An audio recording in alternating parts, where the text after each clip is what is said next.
I'd say that moments are more important than things. So I'm very much into minimalism and only obtaining items and keeping items in my life that bring me joy or that are necessary. So, like I mentioned before, I felt like I was a slave to my computer and my desk. So I would go to the shopping mall on the weekends and I'd buy, a new shirt here, a new blazer there. I almost felt like I was consistently looking for pick-me-ups because I was so drained by my corporate job and just that lifestyle. And really there was more of a void there. I think that I was just really wishing that I had free time to spend more time with people rather than my office environment.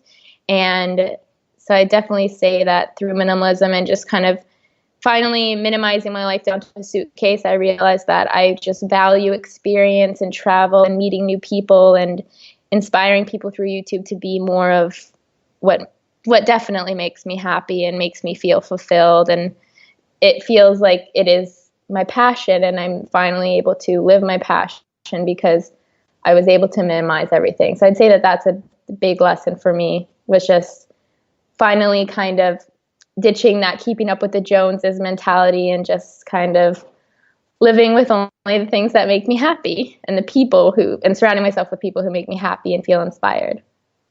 By really letting go of belongings that were unnecessary in my life, I found that I was able to spend more time on YouTube and writing and doing things that I realized was a huge passion of mine.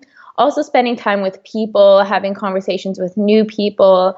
I think that when you really clear out, what I found is when I really cleared out the spaces around me, my mind started to declutter as well. And there was more of a focus on what actually makes me happy, because I can go to the mall and I can buy a new lipstick and that'll make me happy for a day. But, it doesn't last.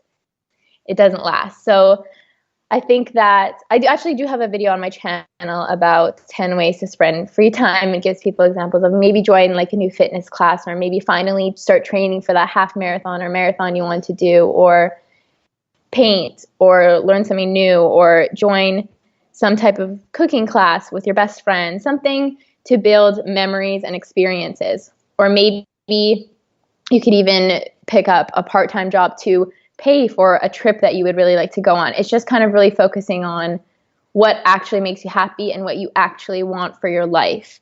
Now that when you kind of disconnect from the things, I guess, the tangible items.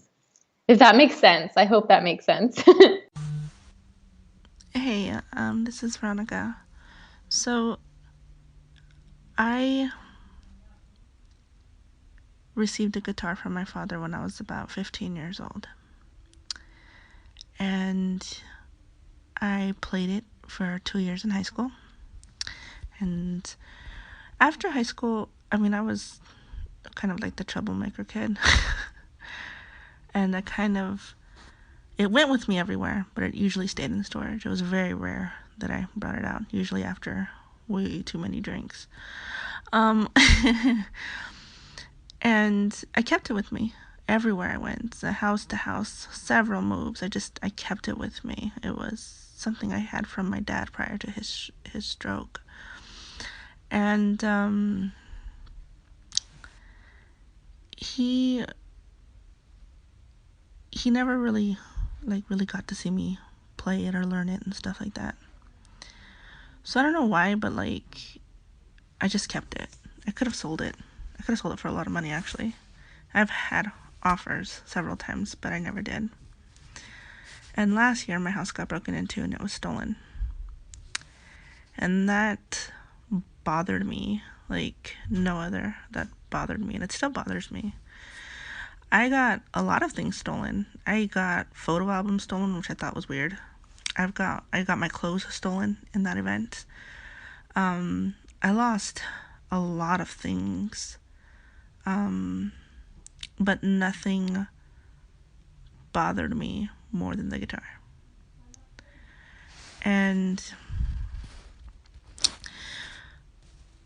I had copies of those pictures that were all done on digital cameras, have the little SD cards and everything, so all of those other things didn't bother me. They took a lot of my daughter's toys that she had growing up, that were super cool. I wanted to hang on to.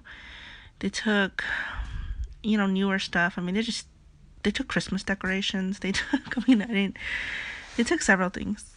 And at the end of the day, the thing that hurt me the most was that they took my guitar. I think it's healthy to get rid of things that don't mean a lot, because I think when you try to save everything, you end up in situations like mine, where people know you just have an abundance of stuff, and so they think it's a free-for-all. I've learned that lesson, definitely, and I've definitely broken my life down.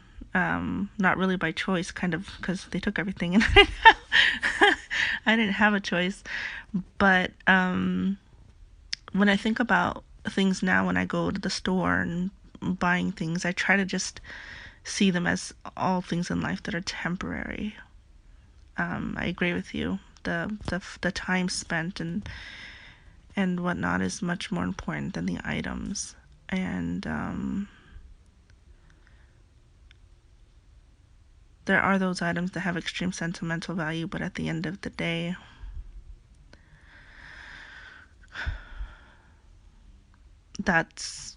it was a guitar, and I can go get another one.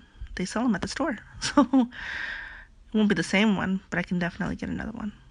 But the memory of being with my dad at the store and his support and everything like that, that'll never go away. Not in my head. So Well, I've certainly begun listening to experiences and reading a bit more about minimalism and keeping things that really bring joy in your life. But I'm not quite sold, I guess. For one thing, I want to make sure that I have what I need.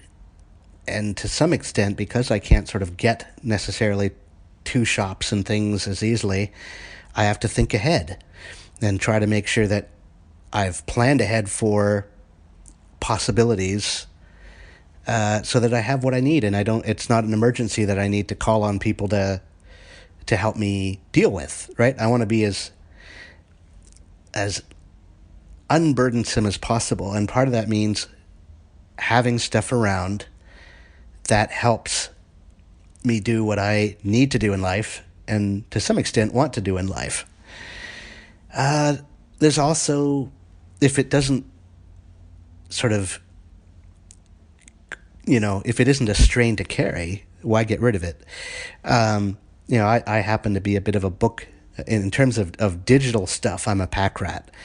I have, my iPhone 7 is pretty full up with books, games, music, things that, I certainly couldn't use in a day, but in passing I've thought, oh, this is worth looking into. And by and large, eventually, I do look into everything.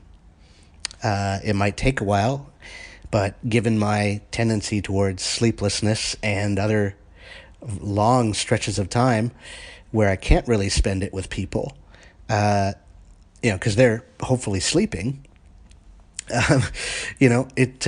it behooves me to, have stuff that keeps me amused or interested and edified during those periods.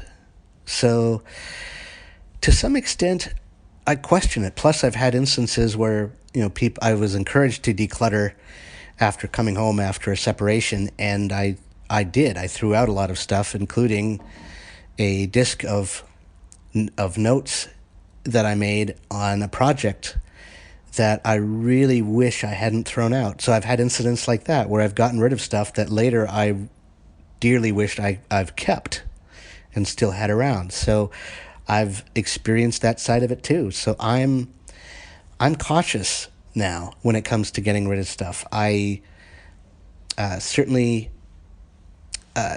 try to make certain that I have what I need and it's easy to carry. So I've worked to that end to minimize stuff, but past a certain point, no, I'm not going to ditch everything and live out of a suitcase. That's just not me. I would not feel better. I would feel worse. I'd feel less secure. I'll stick to my apartment, thank you very much, and a certain amount of stuff that's here. So, no, the real trick is to base it on what do you want, not necessarily keeping up with the Joneses. What will help you do what you need to do, enjoy life more? Can you honestly see whatever it is you purchase as enhancing your life? Regardless of what other people have or any kind of status kind of measurements. I've never been really drawn to those. It's functionality. What increases my ability or my enjoyment?